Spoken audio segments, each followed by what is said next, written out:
Welcome back to Season 3 of the podcast. I'm your host, Amanda Blackwood. As many of you know, I wrote my autobiography as a survivor of human trafficking called Custom Justice, but if you didn't know, you do now. Keeping in line with that, this entire season has been focused on interviewing people who did or plan to write about their own experiences as trauma survivors and how they overcame their past. If that sounds like you, reach out. We can talk about having you on the show, too. As much as we all hate commercials, they are a necessary evil these days. This is what keeps the show on the air. You can also show support by purchasing one of my mini books or donating through PayPal. You can find the links to either option in the podcast description. As always, a portion of the proceeds do go to local organizations that help fight human trafficking.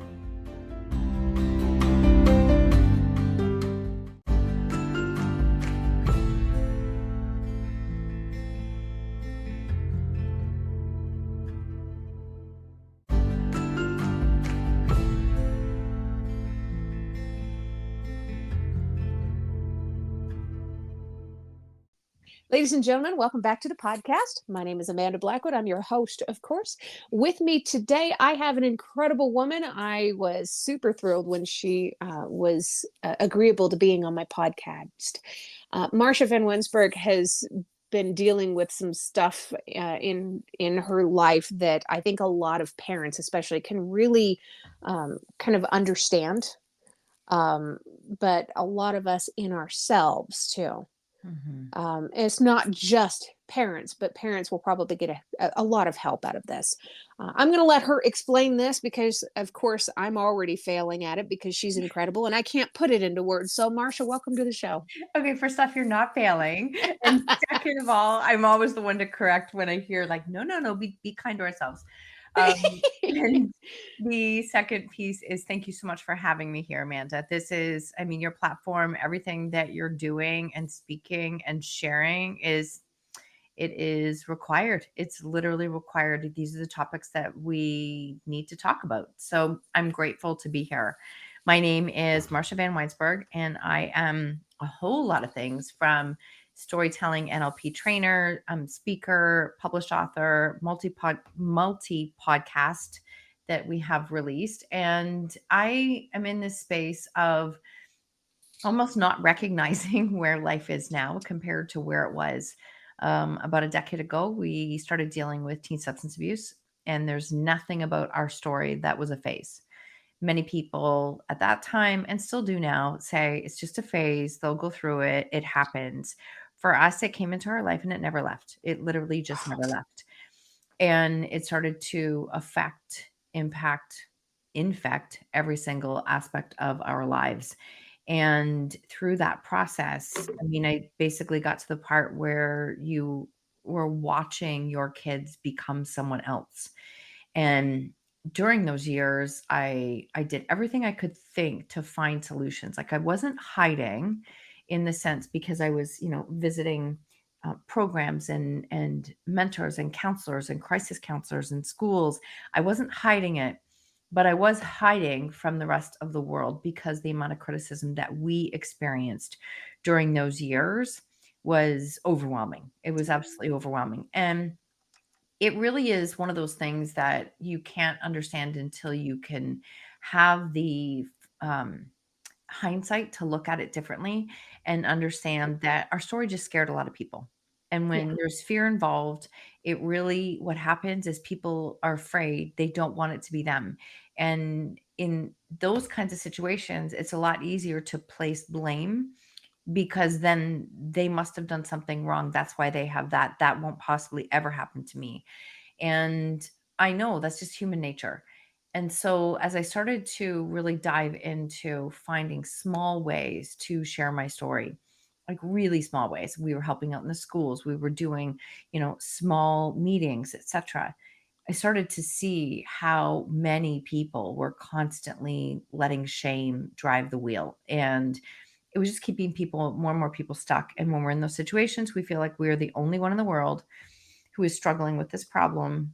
And the reason we feel that way is because we don't talk openly. And so it eventually started to just grow. And the other piece of that ties it back to the stigma that I shared is we didn't look like the traditional people, families that you would expect would be struggling with this problem, which meant it was even more important, I felt, to speak and to, add my voice to it, because we have to start to change some of the stigmas that these problems only affect certain people, because it's so not true. Right, right, absolutely. Yeah, you can't break this down to a certain demographic or a certain part of the world. You can't say this doesn't happen in my neighborhood. It could be your next door neighbor and it could be your own kid living in your basement. Oh, not definitely not anymore. That is not the case. And in fact, just from I don't have a stat with me, but from a number of people that I work with during those years, they said, it's actually far more prevalent in very high income families and Yes. high, you know, because of cash or money or whatever it is. So there is definitely not a segment of the population that is the only people that are affected by this. Right, right. And how do you approach this kind of subject with your kids? When do you mean now or then or as a suggestion for parents? Well, probably a good place to start would be suggestions for parents. How did you deal with it back then also? Well, what I can say is how I dealt with it then is that it was my immediate reaction was no way in hell. Like, no way, we're not doing this. This is not coming into our house. It's very much not coming in. And I mean, also put into context, my kids were 12 and 13 when it was coming in regularly. So it is young. And I look back and I think I was an absolute no, like no chance, not happening. That's how I handled the situation. Was I super harsh? Yes. And I've actually even asked my kids now, you know, I know that I was very clear and direct during those times, but was there ever any part of you that was unclear about how I felt about it? And their answers were absolutely not. Like we knew. And so I think one of the things is you have to decide where you are on the fence. And the things with when you're dealing with kids, consistency wins. I mean, eventually consistency wins. And so you want to be, following up and following through with what you say you're going to do. And so for us, it was like, absolutely not. It's not coming in here. But no matter how many times we threw it out, we got rid of it. We did whatever we could. It just came back. It was there. It was there. It was there on a regular basis until eventually it hit a point where, it affected them going to school and it affected our lives in all different areas. So I think you have to become very clear on what your expectations are as a parent, because one of the perfect storms that we had at this time was the fact that they were minors. And so school didn't have a problem with what they were doing. Police didn't have a problem with nobody had a problem with what they were doing except for us. And at this point, I mean, we had a number of other families and people that we knew really well who thought it's not a big deal. It's actually safer to let your kids smoke up in the house than it is to wonder where they are. And so it's very important as a parent that you're crystal clear on what is important to you and what you're willing to follow through on, because that's where it got even blurrier and more challenging, was that we had so many differing views on how to handle this. Wow.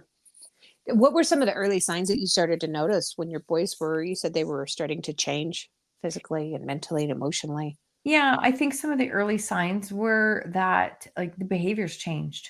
You could start to see, like in my opinion, I don't care what the substance is. It actually it is irrelevant to a degree. When you have to use something in the morning and you have to use it during the day and you need it at night and you go to extremes to get it, which involves money, taking things like that, then it's a problem, right? It's a Right, problem. Like it doesn't matter if it's legal or not legal substance. If I right. need it to function all day long, then it's a problem. And so that's what we started to notice, is that it was here all the time. It was here constantly. And things like money would go missing. They would not come home on time or at all. We had periods of time where we couldn't find them for days, and they wouldn't go to school. So any what I'm going to call basic societal rules, they weren't following. Like there was just absolutely, we got to a point, I think, as a parent, when you asked me what we did in the beginning, We had all these rules. Parents, we all do these things. We make these rules as to what they have to do, what they have to follow. I mean, the rules were ridiculously long, and they were so much. So eventually we got to the point where the rules were so simple. It's like you come home, you're respectful, you don't damage property, you go to school, or and you can't have drugs here. Like, that's what the rules became. So you have to start to really break it down and be super, super simple on what your rules are, but then also be willing to follow it through. Because if you're not willing to follow it through, then they know that, and that becomes just that much harder to navigate. Right. It's an empty threat. Oh, yeah, and it's very easy to do. Trust me, we did it 10,000 times over because it was just trying to figure it out. But eventually you get to a point where it's like, wait, I'm actually part of the problem if I don't find a way to say something and stick to it. Right. It's similar to, and I hate to make this comparison, but similar No. to the cats in my household.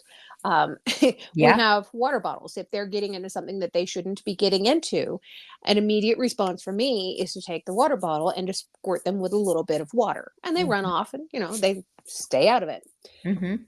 It's to the point now where if I reach for that water bottle, they know that they shouldn't be doing what they're doing and they scamper off and go do something else. When Yes. my husband reaches for the water bottle, he doesn't want to have to go over and clean the water up off the floor. So he picks it up and he swishes it around in the bottle and points it at him, and they just look at him.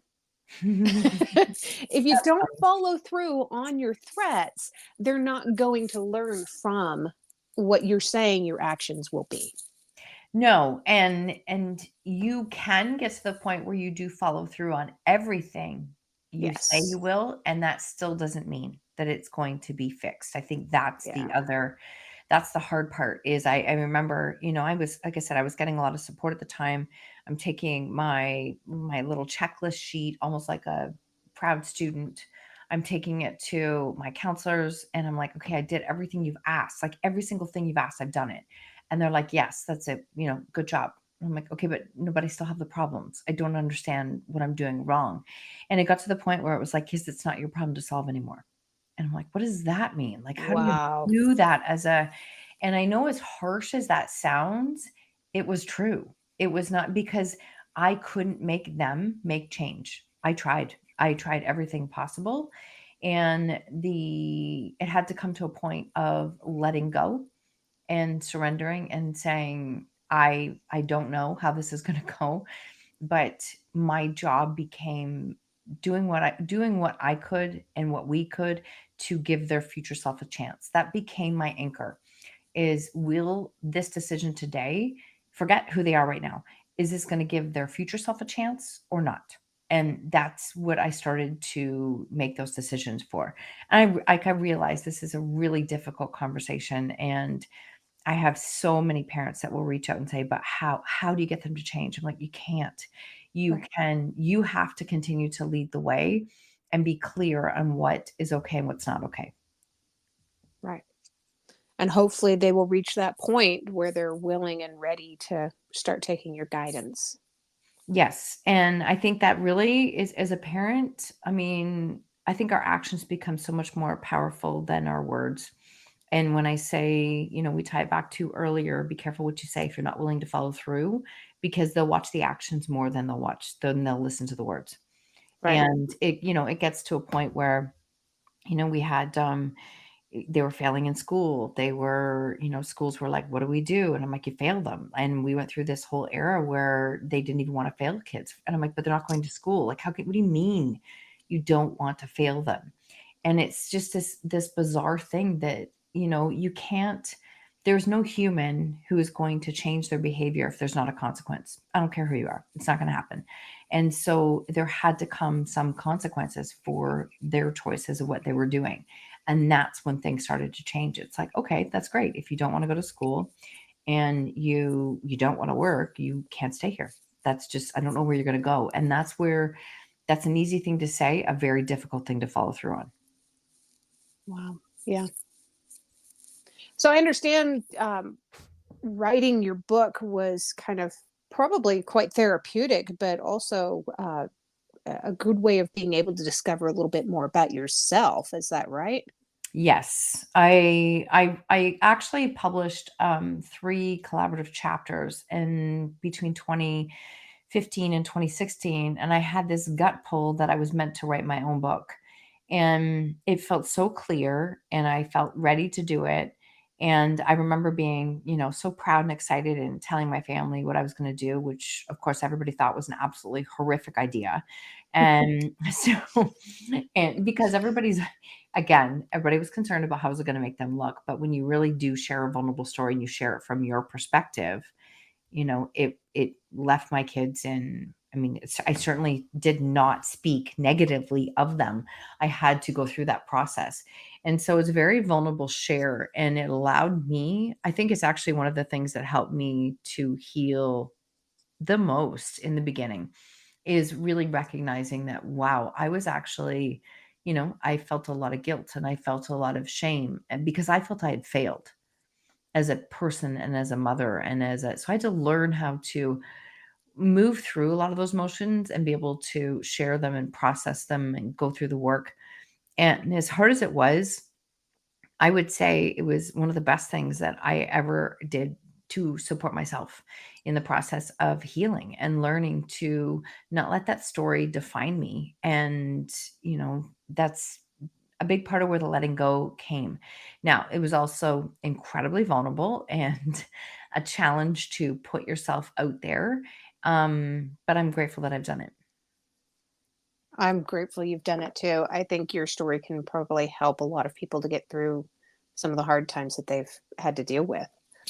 Yeah, it definitely when I wrote it with the intention is that I wanted it to be able to support people who were on their path of life and then the plan didn't go according to plan, which is literally always, right? That's how it works. It doesn't We set this plan for what our life is going to look like. Nobody plans for this. And so it was a case of what do I do when life takes a major detour? And I just shared how I found my way through it. The beautiful thing is that it's connected with people who have, you know, lost a spouse, lost parents, marriages have ended, etc. So that's what I wanted it to be, and it has supported people even if they didn't walk in my shoes. And it also opened up eyes for people who maybe carried a lot more judgments than they realized. I've gotten a lot of messages over the years from people saying, you know what? There's so much more to the story than what I ever thought. I never thought I always thought it was just as simple as, tell your kids not to and you're fine. And it's not. And I also know that there's a lot more to the story in the sense that some kids will pick up pot, they will pick up alcohol, they will try it once, maybe have it a few times on the weekend, don't really care, not a big deal, and they move on. And for some people, they do try some kind of substance and it just never stops. And that's we're very wired differently. So it's not as simple as, you know, trying it once and then being done. Right. Mhm. Right. Yeah.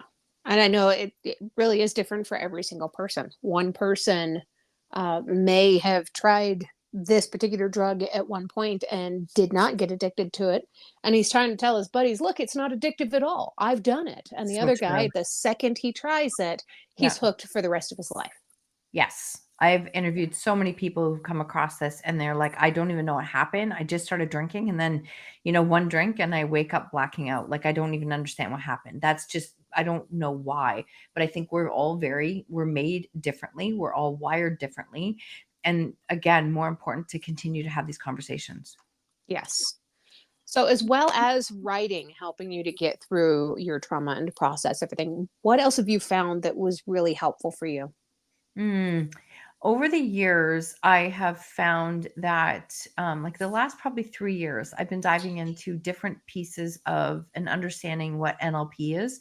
And NLP is neuro linguistic programming. And this was a major eye opener for me because I just muscled my way through things, right? You just push, go forward, just keep going. But I was skipping a lot of the healing steps. And I didn't realize that until about 2020. And through that process, that has been, release release exercises, different, kundalini, different movement, different yoga, and then subconscious reprogramming. So I've been using tools such as time techniques, where you can actually work with the subconscious mind to change some of those triggers that we experience that plant in our body, and they're there for years to come. So learning how to change the story, like change those triggers, EFT tapping, hypnosis, subliminals, ton of counseling, a lot of mentoring, and just really working on trying to build a better relationship with myself and listen to what I need every day. And that might sound really simple, but that's actually been one of my lifelong lessons and journeys, is learning how to listen to what my needs were and build a better relationship with myself. That's fantastic. Yeah. It's been a life lesson. It is honestly has. It really has. I come from that generation where you do, 6 days of workouts a week and they look like this and you have the thing all mapped out. Now I'm just so much better at I move every day, but I listen to what I need. I don't do things in a method of punishment. It's like listen to what I need and support myself as best as possible. And there are those days, I'm sure, where Hey, even I'm not I with had a you. nap the other day. I had a nap the other day. I was like, "You know what, Marsha? It's been a tough couple months, and I think you could use it." Now I have to give myself permission, but I immediately fell asleep and I'm like, "Yep, the old me wouldn't have done this." And it's okay. Like this is good. So it's just really interesting as you continue to grow through some of those challenges. Yes. It's so cool too when you start listening to yourself and you start figuring out what you actually need. Because in the middle of the trauma brain, you can't figure that stuff out. You're still focused on survival from one day to the next. And moving through that is such a beautiful thing. It really is, and I'm glad that you said that, because the survival piece is literally all we tried to do. Like we just tried to, I mean, even in saying this, it sounds, if somebody's listening to this, it might sound like it was easy. It was not. It was not. It was a conscious choice every single day to continue, and eventually you just start stacking wins, but those wins you require a lot of repetition when you're dealing with trauma. And it was a counselor who actually said to me, because we were in a meeting and there was a bunch of us, and somebody dropped something on the floor and I literally like jumped off the chair. You would have thought there was like a whole floor of snakes there. And she said, "Why did you do that?" I said, "Because it was noisy." And she goes, "No, no one else did that." And I'm like, "What does that mean? Like, what did I do wrong?" I was thinking I did something wrong. And she goes, "No, no, that's like trap trauma. You have PTSD in your body." And I'm like, what?" And I didn't understand, because even then it was like, you think it is people who have lived in, like super traumatic situations, but really we did.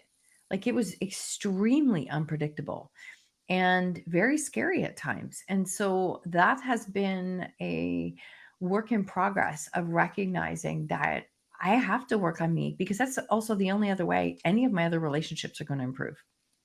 Amen. Hmm. There's so many of those trauma reactions too, where even as we've already worked through the basic stages of trauma and we're in the acceptance now, we understand that this has happened, when we're ready to start doing the hard work to get through it, these trauma reactions keep cropping up, like the hypervigilance. You were so startled when a pen fell on the floor. Yes. Perfectionism is another trauma response, and there's so many of them. The flashes of anger, the avoidance of things that we typically love doing, Hmm. and I'm sure you probably went through a ton of those too. Oh, I went through everything you just described, every single thing. Just I did, seriously, and I didn't add it up to understand what it was, because when you're in survival, you're literally just trying to make it one more day. That was literally, people would say to me, "What are you going to do next weekend? Are you able or free for dinner?" I'm like, "No idea. Today's Tuesday. I don't know." Like I'm just going to literally, I'm just trying to make it through today. And when you're dealing with crisis and you're dealing with substance abuse and you're dealing with addiction and behaviors like this, what we found is, people work in their full-time jobs. We did. And, you come home at night to be able to relax in your home, or your weekends or holidays. Well, those were the worst days in the world for us. We Right. didn't have downtime.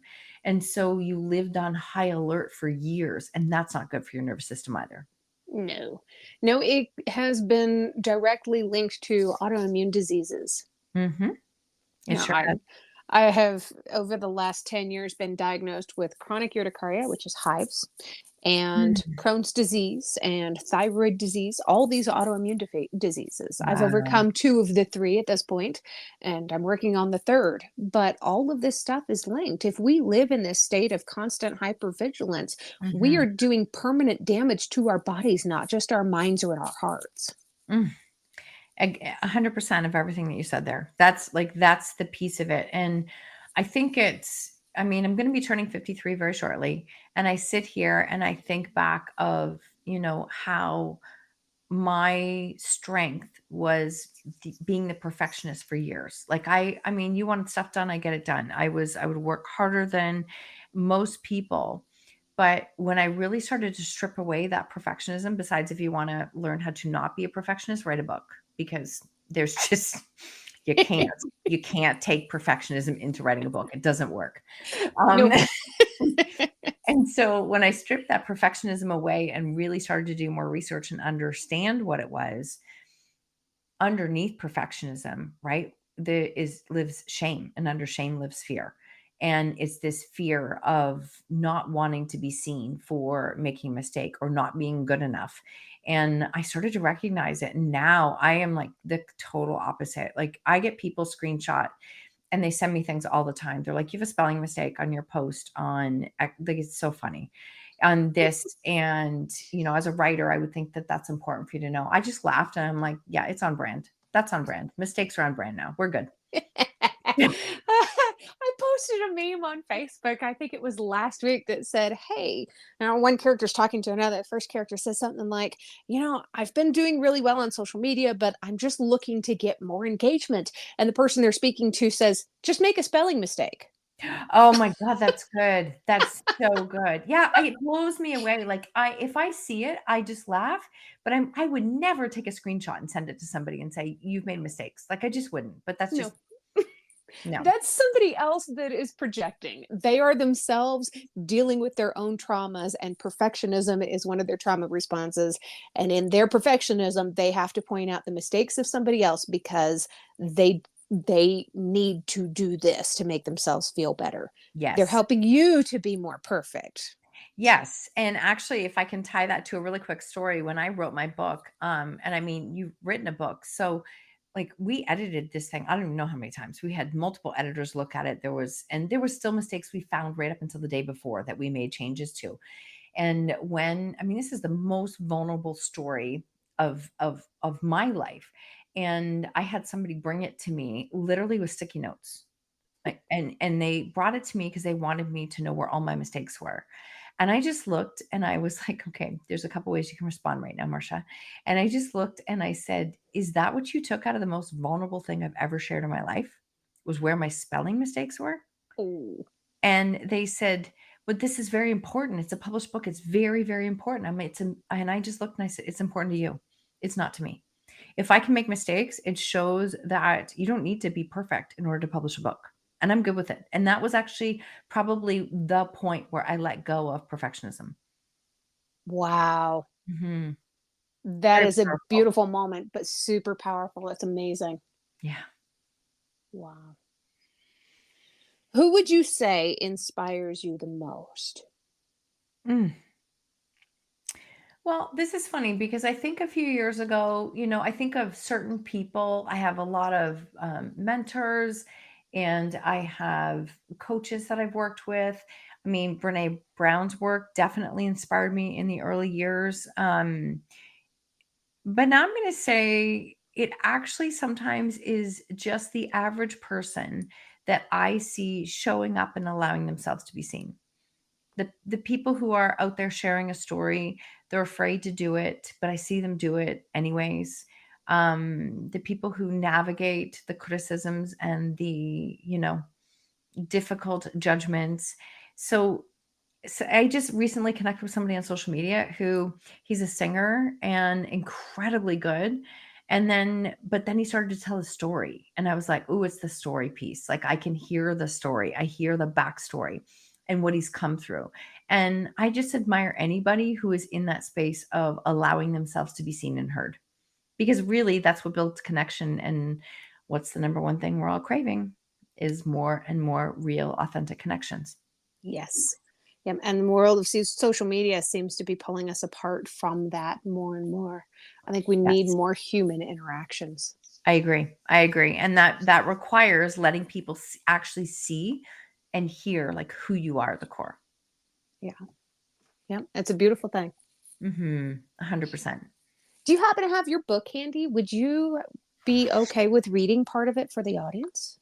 Yes, I would. I was like, what do I want to read from it? Because there's so much here. Um, but I'm going to follow my gut, and I'm going to read one little section if that's okay. Um, letting go of the why. One of my favorite quotes: life can only be understood backwards, yet it must be lived forwards. This is one of my all-time favorite quotes by Soren Kierkegaard. Life can only make sense when we look at it in reverse. It doesn't always make sense, yet sometimes when we look back, we can see how the dominoes added up to bring us to where we are today. We tend to spend so much time questioning and looking for justifiable explanations as to why things happen the way that they do. The why is only important when you're driving towards our goals, when we are working for a purpose. In this example, the why can keep us grounded and focused. When we use the word why for judgment, justification, or jealousy, it can be paralyzing. It will only keep us stuck in our challenges, unhappy, and not living the life we're meant to live. It's a complete waste of time, energy, and precious resources. Asking why keeps us tied in the past, reliving painful memories and missing the joys of the present moment.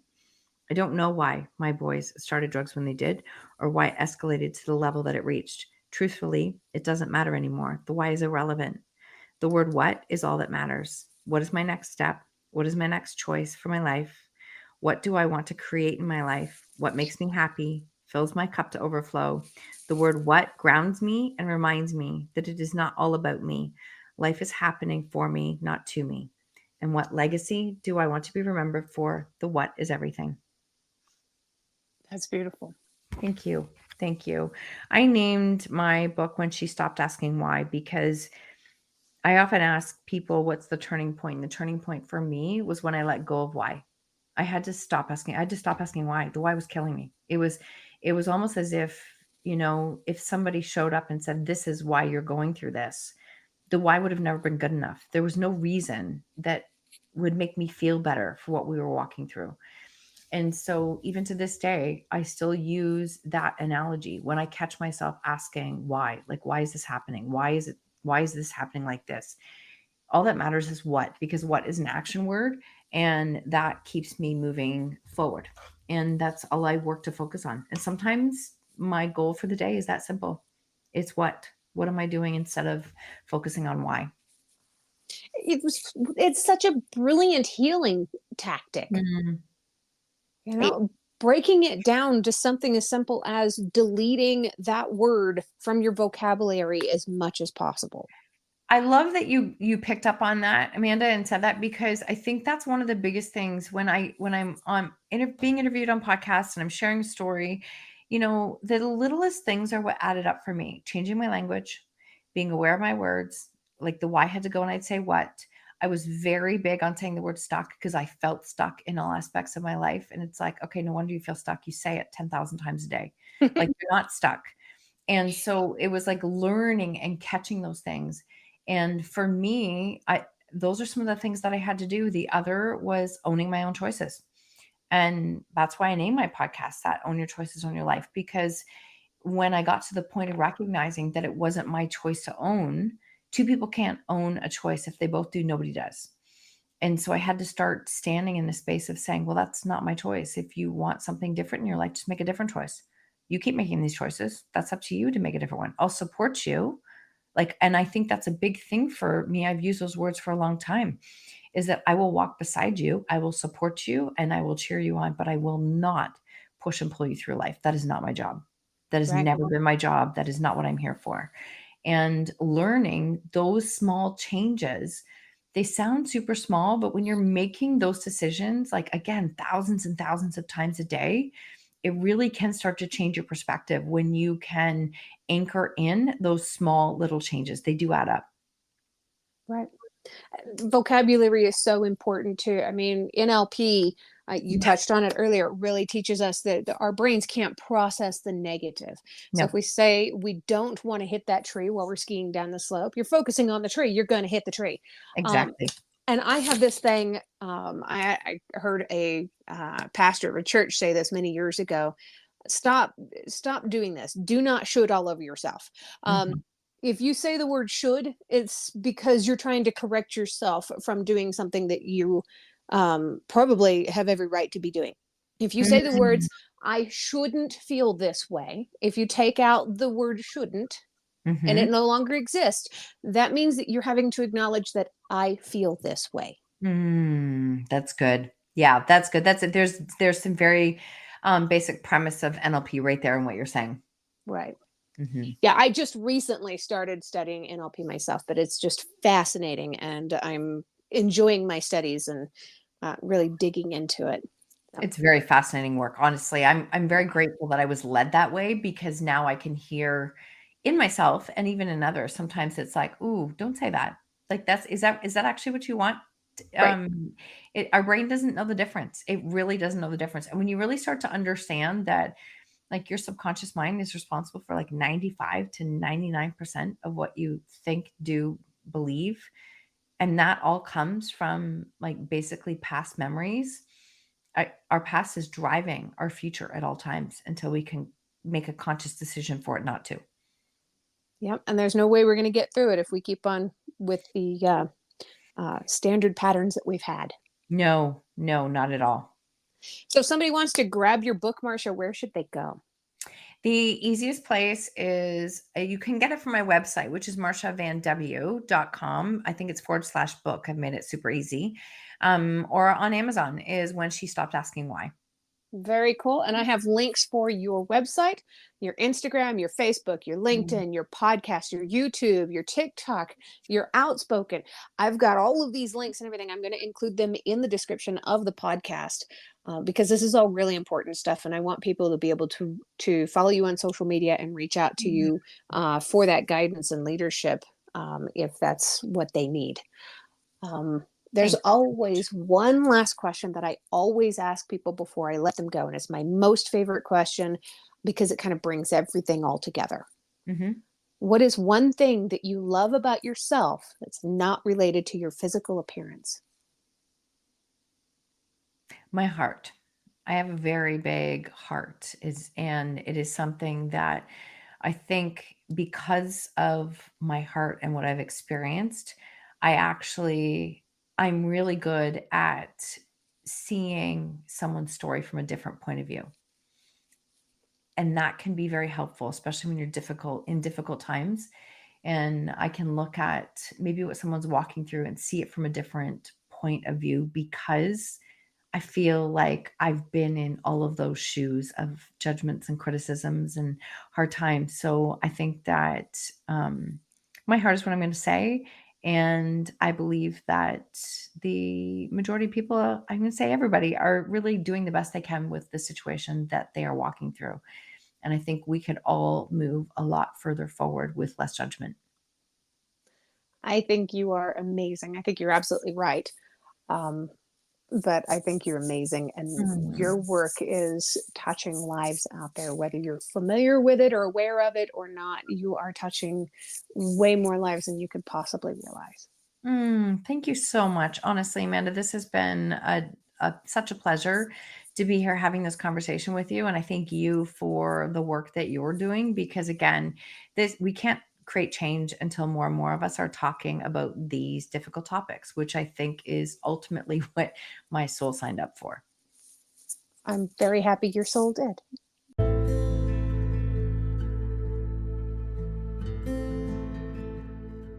If you've enjoyed tonight's episode, please make sure you check out the episode description. There you're going to find links on how you can learn more about this guest, links to connect with them on social media, and how to support the podcast. Remember, I don't get paid to do this. My boss is a bit tight-fisted, but I can say that I work for myself. In short, this show really is all about the guest. If you've enjoyed their interview, please feel free to let them know. You can also tune into my other podcast, Growth from Darkness, which is co-hosted by a lovely lady from Australia. We talk about what trauma responses are and healthy ways to move beyond the past. For more information, just go to growthfromdarkness.com.